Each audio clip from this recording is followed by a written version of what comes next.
प्रदेश में शिक्षा मंत्री मदन दिलावर के पाठ्यक्रम पर सियासी हवा देने के बाद मामला बढ़ता ही जा रहा है। शिक्षा मंत्री ने गांधी नेहरू परिवार को पाठ्यक्रम में पढ़ाए जाने के मामले को लेकर बयान दिया था, जिसके बाद अब कांग्रेस लगातार हमलावर हो रही है। आरोप है कि स्कूली छात्रों को किताब में गांधी नेहरू परिवार की तारीफों के पुल बांधे गए हैं, जबकि प्रधानमंत्री नरेंद्र मोदी का महज जिक्र है। शिक्षा मंत्री मदन दिलावर ने इस किताब को पढ़ाने से साफ इनकार कर दिया है। शिक्षा मंत्री मदन दिलावर के बयान पर देखो, जिन्होंने इस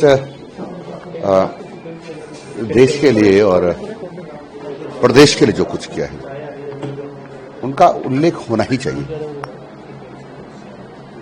लेकिन ऐसा नहीं कि मैंने जो अच्छा किया है उसका तो उल्लेख हो, लेकिन जो मेरे सामने वाले ने उल्लेख किया, अच्छा किया, उसका उल्लेख ना हो। ये बेईमानी है, ये धूर्तता है जो नहीं करनी चाहिए। क्या लगता है कांग्रेस के समय से ये किताबें चल रही हैं?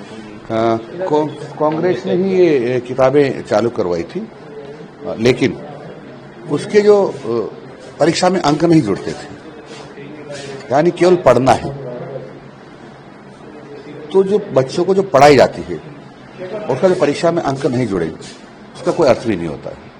इसलिए हमने ऐसी पुस्तकों को पढ़ाने से मना कर दिया है कि ऐसी पुस्तकें शिक्षा विभाग नहीं पढ़ाएगा बच्चे। शिक्षा मंत्री मदन दिलावर के बयान पर प्रदेश के मुख्यमंत्री अशोक गहलोत ने अपने एक्स प्रोफाइल पर पोस्ट करते हुए लिखा, राजस्थान सरकार द्वारा आजादी के बाद का स्वर्णिम भारत किताब को पढ़ाने पर रोक लगाने का फैसला हास्यास्पद है।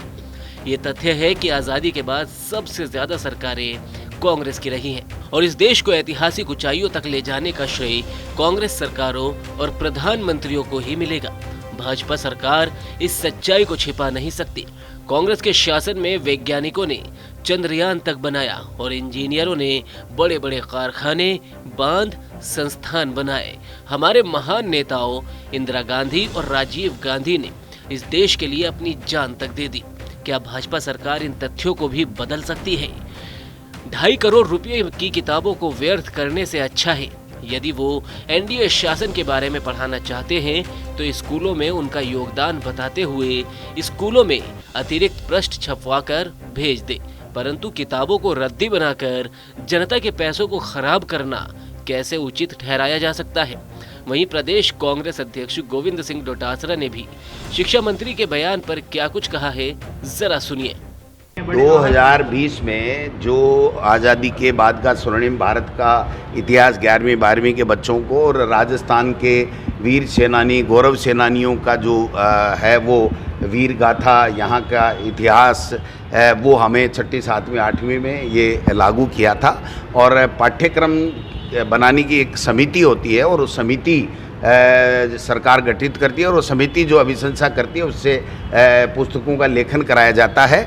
तो मैं समझता हूँ कि वो बिल्कुल सही तरीके से कराया गया और बच्चों को आज़ादी के बाद में किस तरीके से आज तक के भारत का निर्माण कैसे हुआ, क्या क्या संसाधन, किस किस का क्या क्या योगदान रहा, वो सारी चीज़ें हैं। चाहे वो अटल बिहारी वाजपेयी जी हों, चाहे वो मोरारजी देसाई हों, चाहे वो नरेंद्र मोदी जी हों, चाहे वाजपेयी जी हों, चाहे मनमोहन सिंह जी हों, चाहे इंदिरा जी हों, चाहे राजीव जी हों, सबका जो योगदान जिस समय में रहा है उनका सबका दिखाया गया। शिक्षा विभाग के अधिकारियों का कहना है कि इस किताब की 4.9 लाख प्रतियां पहले ही छप चुकी है और 80% किताबें छात्रों तक पहुंच चुकी है। ऐसे में किताबों पर प्रतिबंध का फैसला कितना व्यवहारिक है, ये एक बड़ा सवाल है। दरअसल विवाद की जड़ है 12वीं कक्षा की इतिहास की किताब, जिसमें आजादी के बाद के भारत के इतिहास को दर्शाया गया है। किताब में गांधी नेहरू परिवार और कांग्रेस के योगदान पर विस्तृत जानकारी है, लेकिन मौजूदा प्रधानमंत्री नरेंद्र मोदी का नाम केवल उल्लेख तक सीमित है। हाँ, किताब में पूर्व प्रधानमंत्री अटल बिहारी वाजपेयी के पोखरण में परमाणु परीक्षण का चैप्टर जरूर है। तो क्या ये विवाद सिर्फ किताबों तक सीमित है? क्या ये वाकई शिक्षा में निष्पक्षता लाएगा या ये एक सियासी रंग ले लेगा? सवाल ये भी है कि किताबें बच्चों को निष्पक्ष इतिहास पढ़ाएंगी या सियासत की भेंट चढ़ जाएंगी।